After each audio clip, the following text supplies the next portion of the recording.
All right, we now call 24 CR 857 and 26 CR 285, two cases. The state of Texas versus Chadson, Wayne Brightson. You, Mr. Brightson? Yes, sir. Present with Mr. John West, your attorney, and the state's attorney. There's a motion to revoke probation that was filed March 24th of this year. It alleges 3 grounds of violations of probation, which include the allegation in a new indictment, 26 CR 285, an indictment that was handed up by the grand jury here in Jefferson County in February of this year, charging you with the state jail felony of forgery. So it is alleged in allegation number 1 in this motion to revoke probation that you committed the offense of forgery. 2, failed to work faithfully. 3, failed to provide verification of performing community service. 4, failed to provide verification of entering and successfully completing moral recognition therapy. 5, failing to pay court-assessed fees as directed. So those are the allegations in the motion to revoke probation. And the state of Texas, everybody ready? State and defense? Ready. Ready. All right. This is not only a state crime, but if this allegation is true, it's a federal crime as well, which you can be prosecuted in both jurisdictions. I was 20 years in the U.S. Attorney's Office, so I know I prosecuted these kinds of cases. And it's always been my experience that anybody who tampers with the United States currency is always dealt with seriously by the federal government, since money comes in handy to run this country. All right. That means you can get punished in both jurisdictions, and the sentences can run on top of each other. All right. Go ahead, state. Call your first witness. Tamia Guidry. Come forward, please. Go ahead and state your name for the record. Guidry. All right. And what do you do for a living, ma'am? I am a bank teller.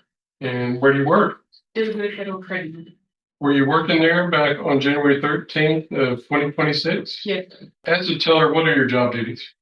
As a teller, I do cash deposits, cash withdrawal, savings bond, money orders, cashier's checks. In that experience, have you dealt much with saving bonds? That was my savings bond savings.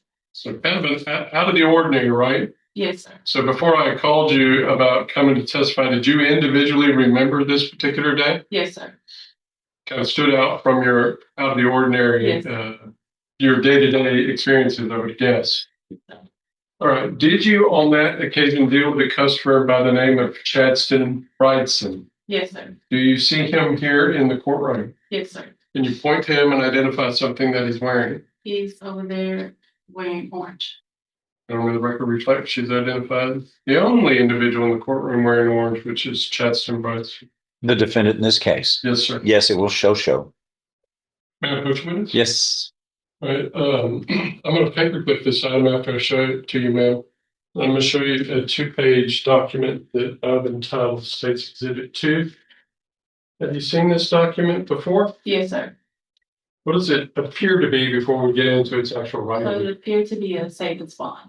Is that the item to your memory that we are talking about from January 13th of 2026? Yes, sir.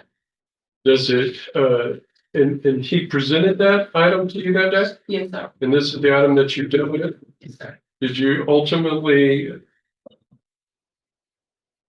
fund, for lack of a better term, provided some money for this? Yes, sir. And we'll get into the details here in a moment. I'm going to tender States Exhibit 2 to the defense counsel. Tell me what's this first part here on States Exhibit 2? That's a savings bond.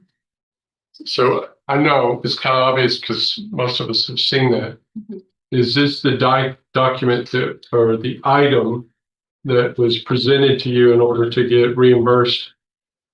Yes, sir. So how does that work? If I come in and I bring you a savings bond, what takes place? So when you come in and bring a savings bond, we look at the face. And then also we have a link in our procedures that we just have to verify it. But that day, the link wasn't working. But the savings bonds look like the other savings bond. You really couldn't tell the you come compare it next to the other savings bonds. You could see like the blurry print of it. It has some inconsistencies with it as well. So this particular savings bond that was presented on January 13th, was it an actual Series EE savings bond? No, sir, it was actually fraudulent, but it looked similar to a real savings loan. Did he fool you whenever he presented it to Yes, you? sir. He told me that he had got it from his grandfather. And And is that who he claimed was Charlie Garrison? yes, sir. And did you fund him money that day? Yes, sir. And was it more than the $5,000 presented on this document? I believe it was 6,000 and around 6,000. Judge loves exacts, and so do I. I'm sorry. Was it $6,064? Yes, sir. Yes, sir. Did he present a driver's license to verify that address? Yes, sir. Did he present a social security number to verify that information? I didn't need the social security number, so I didn't verify it. All right, he just did that on his own. Yes, sir. Did I ask you to watch a video this morning of the transaction? Yeah. That's what was represented in the State's Exhibit 1, what you watched. What is it? That's a video of Mr. Preston coming in and giving me the savings bond. And then you can see me going and asking another coworker for help because I really didn't know how to handle a savings bond, but she was helping me. Did you stamp State's Exhibit 2, something that says paid? Yes, sir. And did you fill in an amount that is actually paid? Is that your handwriting? Yes, sir. What is that amount that you wrote down? It's gonna be $6,064. So 6,000, $64. which could be stated 6,061. Yes, sir. So before I leave this document, can you explain to the court again how it is that y'all determined that this was a forged item? When you compare it to the other bonds, there was like some inconsistency with the font, like at the back of the bond. It was kind of blurry, like you couldn't really necessarily see the font. It was a little blurry. So from that investigation, did you determine that the individual on here, this other name, who is that person? He said that was his grandfather. Did that, to your knowledge, is that true or false? I'm honestly not sure. All right, so you watched this thing in its entirety. Am I correct, ma'am? Yes, sir. And did you ultimately, after all that was said and done, give him that amount that we've clarified was $6,064 to redeem what turned out to be a fraudulent savings bond? Yes, sir. Pass witness. Nothing, Ms. Whipshaw. Okay, this lady excused? Yes, everybody? Yes, You are excused, ma'am. Thank you. Go ahead. Next, state arrest. what says defense? I say call Chadson Brightson. Go ahead. Okay, Chadson, you've heard the testimony. You are accused of forging or passing a forged U.S. bond, correct? Okay. Let's just the stuff that we know and can operate. That's you on the video that cashed the bond, correct? Okay, and talk up loud so we can all hear you. Okay. So you took the bond into DuGood. Were you a member of DuGood? Yes. Okay, so that was your bank, correct? All right. Or the banking chain. I don't know if it was your actual local one, but you're part of DuGood, right? Okay. So you got a savings bond in. Where'd you get a savings bond from? I had got it. Honestly, I had got it from somebody. I don't even know where this guy's from or who he is or anything of that nature. I was scrolling on social media and I had seen a link, not a link, but it was like a sort of like an ad or anything like that. So like you can put $200 down, send them like $200 as a down payment, and they invest in money for me. So I'm thinking that it's it's legit, anything like that. So I reached out to the person.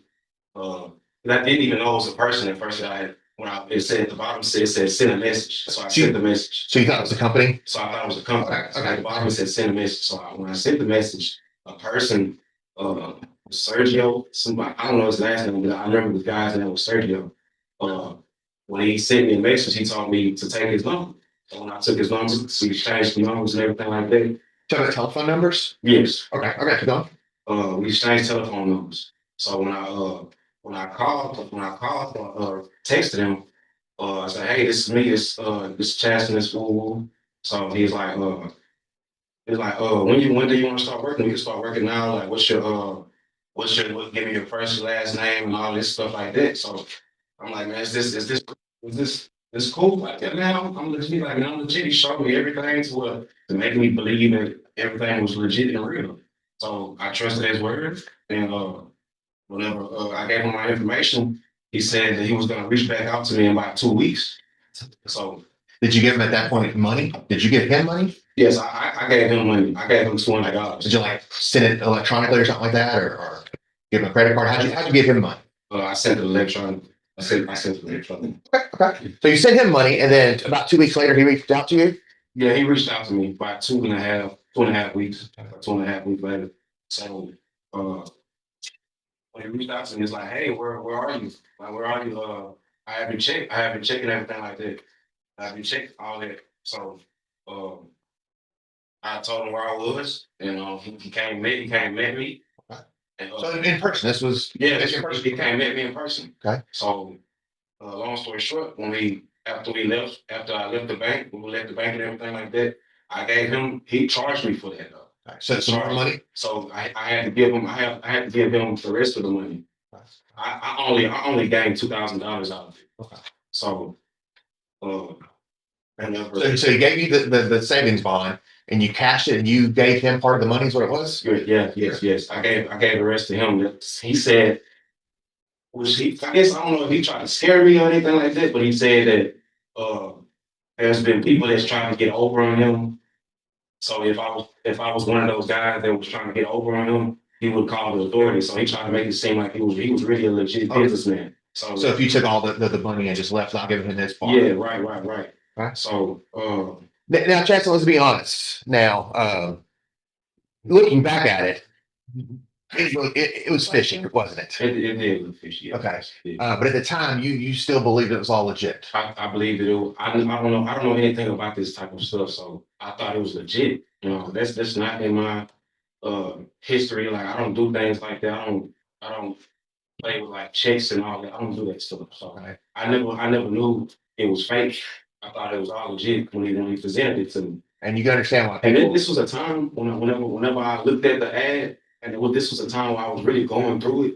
I was trying to find jobs and everything like that. Everybody was denying me. So I'm like, okay, if I do this, it's a possibility I can get some money so I can help where I stay at, pay bills, pay a couple bills, do things around the house, help out. So it was more, I was thinking that it as a more like benefit me in that type of way. So I went ahead with it. So I thought it was legit.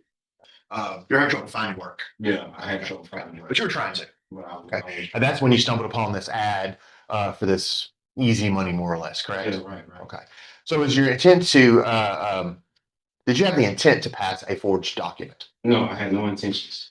Okay. No intentions on passing forged document. Pass the witness. You heard the witness testify that when you presented State's Exhibit 2, he asked you about the face of this document. Do you remember that? Right. And she testified that you presented to her that this individual is your grandfather. Right. That's I'm not gonna lie, that's incorrect though. What's incorrect? That is not my fault. Right. You lied to her. Right. But I had no intentions of putting like a forged anything. Then why lie? I'm thinking it was legit because it was my name. It was my name on the document, so I thought it was legit. So I'm thinking, You now realize how wrong you are about that, don't you, sir? sir. You realize how wrong you are about that. You lied to the teller that, yes, this is my grandfather, so that you could get the money. Wrong, Chris. Wrong. And you admit that's what you did. Do you admit that that's what you did? I just said yes, sir. Yes, sir. That's what I did. I don't know who that person is on that name on this. I don't know.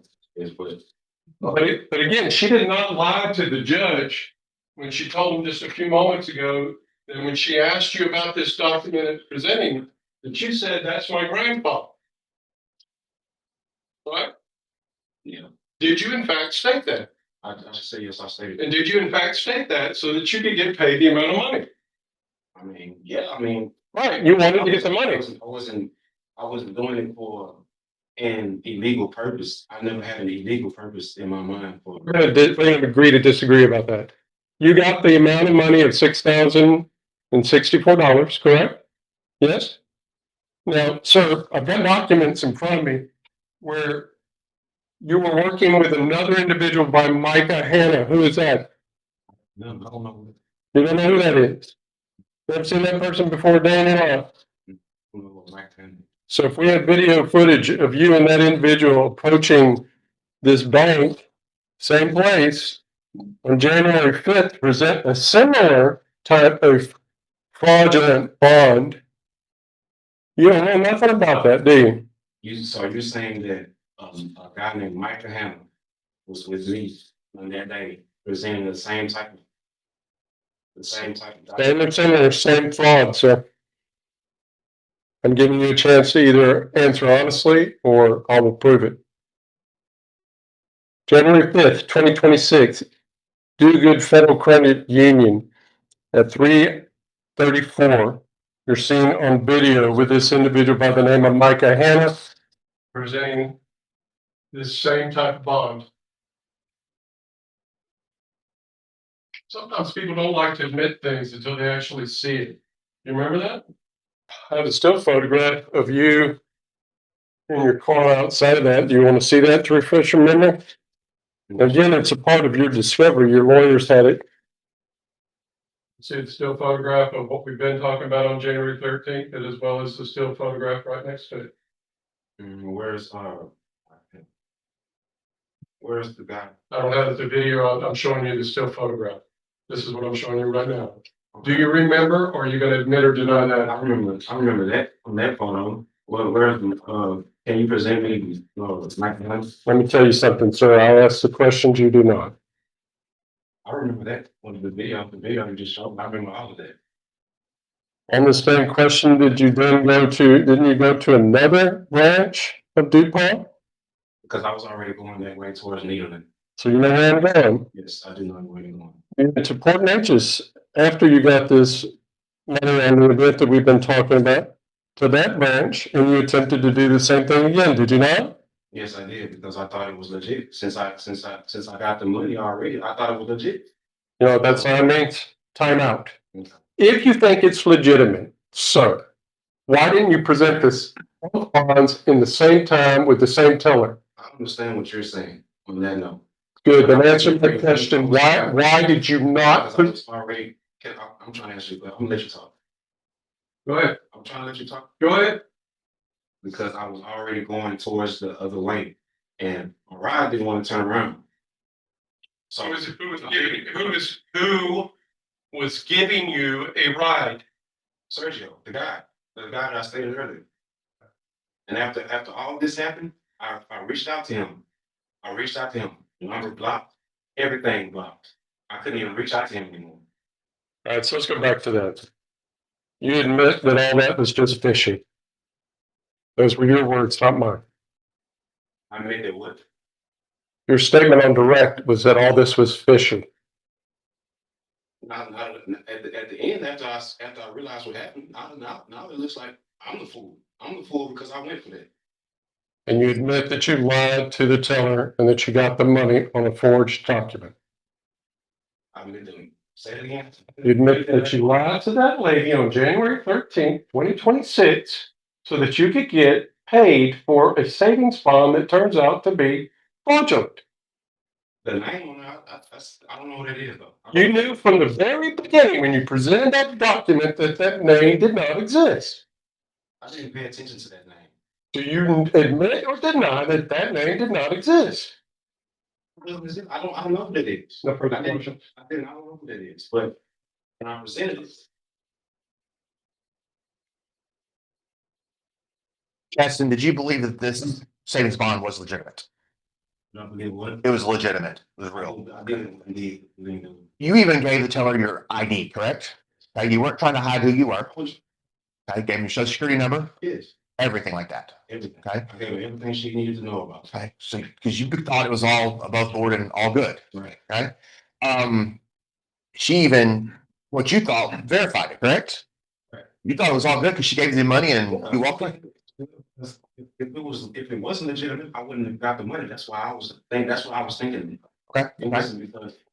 And this other person they talked about, Mr. Hannah, who was there or whatever, you don't know that person, but you know somebody was calling himself Sergio, correct? Yes. Okay. So they could have been the same person, right?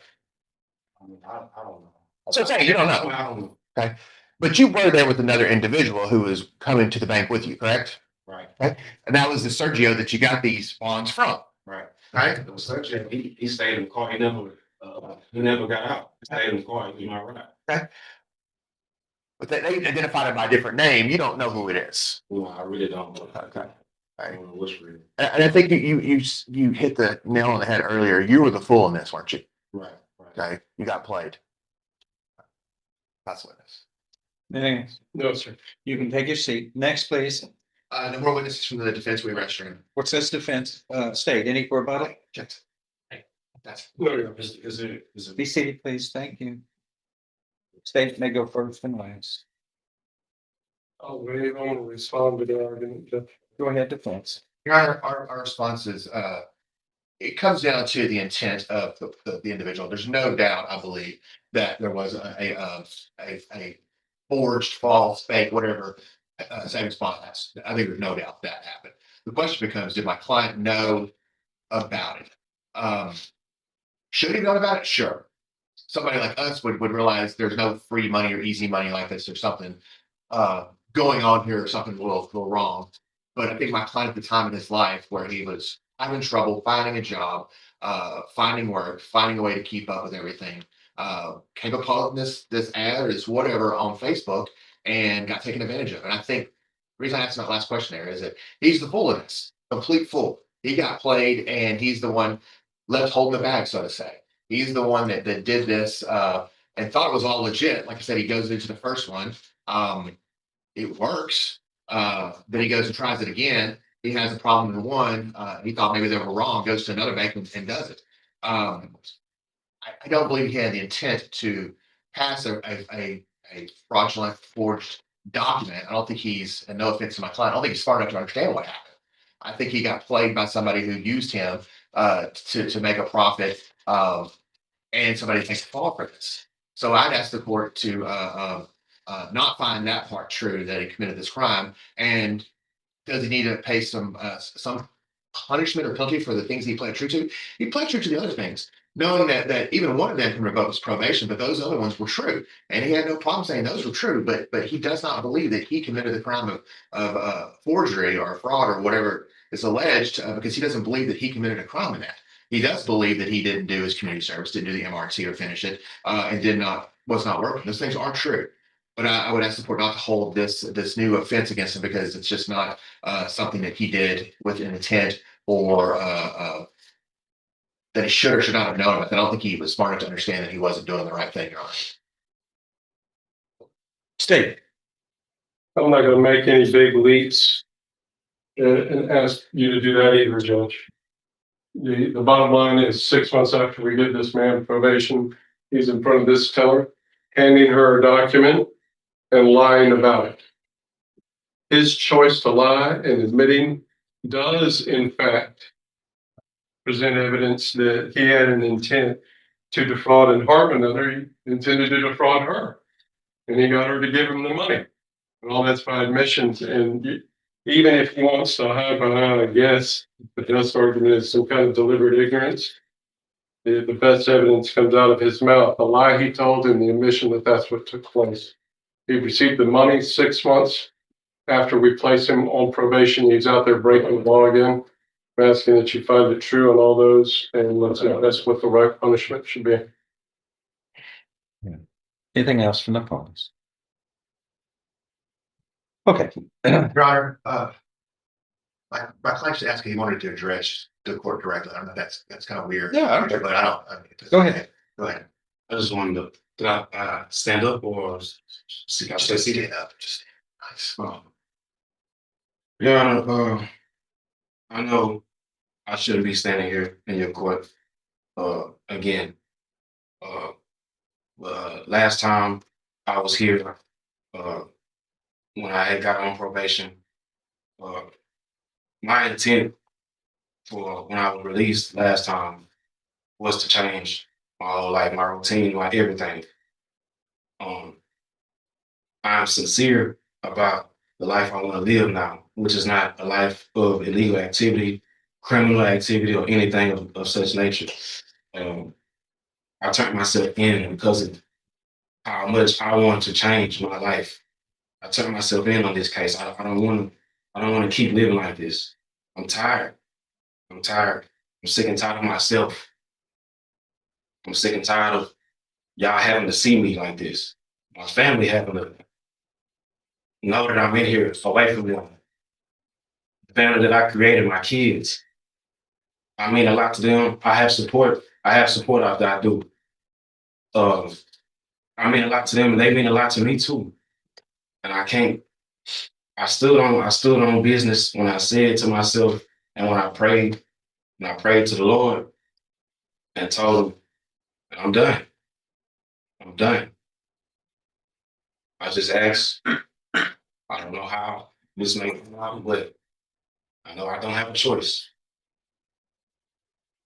But all I ask for is a little mercy on whatever it don't matter if it's a reinstatement, it don't matter if it's a time cut, a lower sentence or anything. I don't care what it is. I just beg for mercy because I know God knows my heart, and I know my heart, and I know my true intentions. Thank you, Your Honor. All right, anything else from anyone? Okay, the court is going to make the following findings in this motion to revoke probation, that in allegations 2, 3, and 4 of the motion to revoke probation here in 24 CR 857, and this was a motion filed March 24th, 2026. The defendant has pleaded true to allegations 2, 3, and 4, that is, failing to work faithfully at suitable employment and provide verification of such in violation of condition 6 of his probation order. Allegation 3, failing to provide verification of performing community service hours as required and as directed by the court in violation of condition 18 of his probation order. And allegation 4, failing to provide verification of entering and successfully completing the moral recognition therapy program as directed by the probation office in violation of condition 31 of defendant's community supervision order. The court finds in 2, 3, and 4 that the defendant has admitted that he violated those conditions as alleged voluntarily, knowingly, intelligently, and he understands and appreciates that the consequences of such is that the court, that is enough to grant the motion to revoke probation, and his probation can be revoked, and he can be sentenced to no less than 2 nor more than 8 years confined in prison. And understanding that, he insisted on pleading true to these violations today. And again, I find the court in the court's record that the defendant has pleaded true voluntarily, knowingly, intelligently, and because those allegations are true. If that were all there was, we could end and move forward, but the court has heard this evidence and finds that the defendant did commit the offense of forgery on about January 13th, 2026 in Jefferson County, Texas, in violation of condition 1, based upon the circumstances and the evidence presented in this hearing. How many felony convictions do you have, sir? Let's see, we've got Multiple. a misdemeanor conviction of assault on a family member. You were placed in probation in 22, that was revoked. But in felonies, let's see, we've got 2 burglaries of habitations. You were placed on probation for 2 serious offenses in 2016. You were I don't know if he was on probation. It was a conviction in 2016. He was convicted and sentenced to 5 years confinement in each case, correct? Yes, Your Honor, you got 2 charges of burglary of a habitation. I have the pen packets, but I think, is Your Honor asking if he originally was given probation? I don't think he was he? On the burglaries? May have, Judge, just one second. It's not showing that in the history. But nonetheless, whatever, he was convicted Yes, sir. ultimately of those 2 felony offenses. Here, you were convicted in this case, in this court, and placed on probation, but it's a regular felony conviction. And since May 12th of 2025, you're an habitual felon. The feds hadn't even gotten a chance at this yet. That's a federal crime. In this indictment, I'm sorry, in this conviction where you were before the court and placed on probation back in 25 for unlawful possession of a firearm, it was a third-degree felony. And there was an enhancement paragraph, but that was not used to enhance. It was a third-degree felony. You were sentenced to 8 years in prison, and that was probated for 10 years. And in the essence of this probable cause affidavit, the underlying facts showed that you can't tell a statement that makes any sense at all. You not only illegally possessed a firearm, but you claimed that you shot yourself. There you go. Uh-huh. And let's see. The police, the affiant says on a follow-up visit to check on the defendant's condition, affiant, the police officer, spoke with Brightson, who stated he shot himself to commit suicide. Is that the way you commit suicide? Shooting yourself in the thigh? I mean, this is almost whimsical. You can't even make up stories that even make sense, because that doesn't make any sense. No, you're just not believable. You don't have any credibility. Thus is the reason, among others, based upon the evidence presented here today, and your own truthful and your own statements under oath that claim that you violated your probation. For those reasons, the court grants this motion to revoke probation. Allegations 1, 2, 3, and 4 are proven true, and thus your probation is revoked. What do we do next now? Judge, I want the full 8 years on this sentence. I still remember when I stood before you and under the case that he was placed on probation, those facts that you were talking about. It was an agreement of a cap of 8 years that the parties had when we entered in. The defense presented their arguments and you heard them out and you gave the man a chance, just like he's going to ask for you today. You give him mercy and you stayed within the cap. And you actually told him that day, you know, I don't want to see you again. Hope that you do well. You remarked on my argument that it all made sense that he received 8 years, but you gave him a chance. Now we're here 6 months after when he was given probation where he's committed the offense again.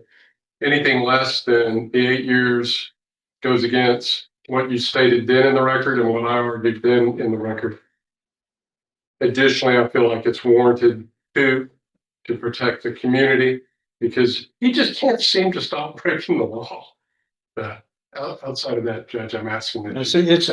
And the point is, it's worse than that. It's just one. It's a dishonest act after another. It's proven dishonest. None of this stuff, even your explanations, don't make any sense. I mean, really, I know what this. Anybody can see a falsified document when it's falsified like that. I mean, you can see it. It's clear what a legitimate money, currency, or a legitimate savings bond looks like. And what happened on this one, it would be clear to anybody that it's questionable, except it got by the data. By, you know how it got by? The way the defendant can try to sell ice to an Eskimo. What we used to hear. If you can sell ice to an Eskimo, you've got it. And that's what the defendant does. He's great at tall stories. And his explanations are nonsensical. They don't make sense. But that doesn't stop him from trying to sell the product. He sells his product, which is a dishonest product, in numerous different ways here. Your Honor, we'd be asking for something lower than the 8 years based on the fact that I don't believe he understood that he was committing the crime. I don't know if The court has found otherwise. I know, but I'm saying that's my belief. It's not really the one that matters. It's yours, but that's my belief. That's my argument. My client has indicated he still wants to talk to the court again in this matter, so if the court would oblige, and I guess I let him. Go ahead. Right. What do you have to say, sir? Your Honor, I understand your what you said about everything I've said doesn't sound believable. But in my history of dealing with anything. I've only had one job my whole life. I don't deal with checks. I don't deal with anything like that. I've never had direct deposit. But you've had 3 felony convictions and a misdemeanor conviction, correct? Correct. All right, What I'm- you're a what I- criminal. what I- You have a consistent disregard for the law. I understand all that, Your Honor. But back then, I was lost, man. I was lost, Your Honor. I was lost. I'm getting older. I was young. I was young back then. I'm sorry, hold on. You were an adult each of these I occasions. was young. I'm saying like. I'm sorry, sir. Once you're an adult, you're held responsible under the I law. was grown in age, but I was young minded. I was still a kid, Your Honor, in my head. You were an adult. When I, in my mind, mentally, I'm gonna say that, not physically, mentally, I was a kid, Your Honor. So you want to be treated differently than other people your age. You are not as responsible as others who turned 18. Because I went to prison so early, Your Honor. I didn't get to live up. Somebody else's fault. No, it was my fault, Your Honor. It was my fault. Well, then you're held responsible. You're right. You're right. But the mistakes I made, Should have stopped it making helped- mistakes. I should have stopped making mistakes, but then again, my mistakes helped me find myself, which I finally found myself. I was lost, young. Like I just stated again, I was lost. Actions, Now I'm your actions must speak louder than your words, sir. You don't have credibility because of your actions in the past, but it's your actions what actions you make. That's the test. And your actions are not law. when I was released, Your Honor, I was really honestly being a trying man. I was trying to walk the right line, the line of the law, and everything. I was trying, and I was doing. I was not only I was trying, I was doing it. I was doing it.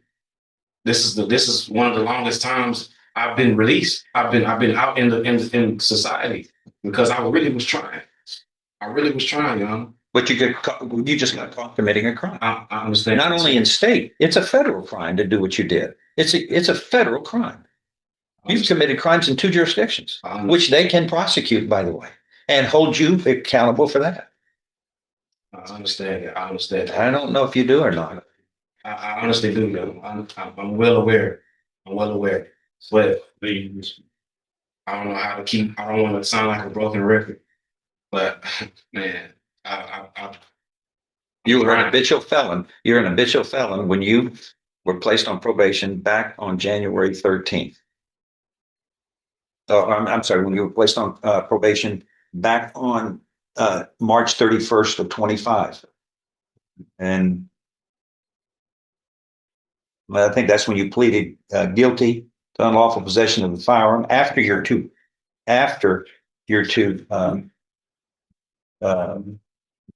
burglaries of habitations.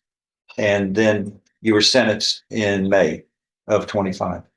You were on thin ice after that. Any felony, any violation. Another felony places you at a minimum 25 years, which is the state jail felony. It's now, I think they can even make this state jail felony into a second degree felony because of it was sequential. But there are too many felony offenses here. I understand. And you're not very old. You're understand. not making wise choices. I know, John. I know my record is long. And you're held accountable, just like all of us in this room. I am. Yes, sir. As All an right. adult. This court will hold you accountable, just like the law says it should.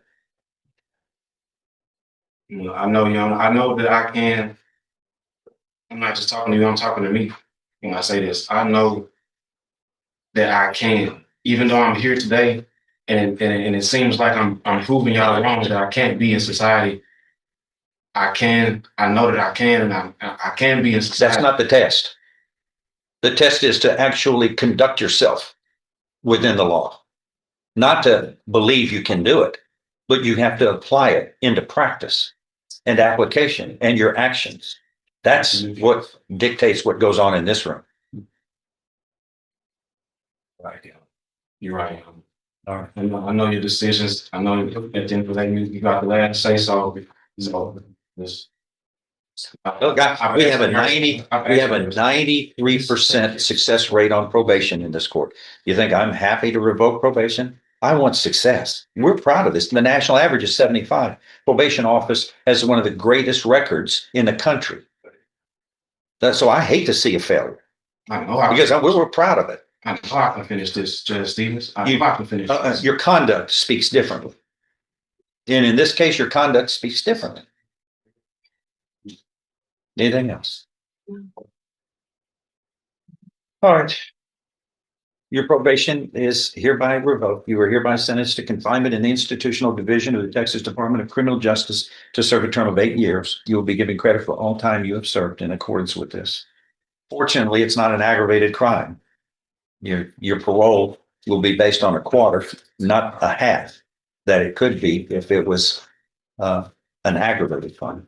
So you're fortunate in that regard.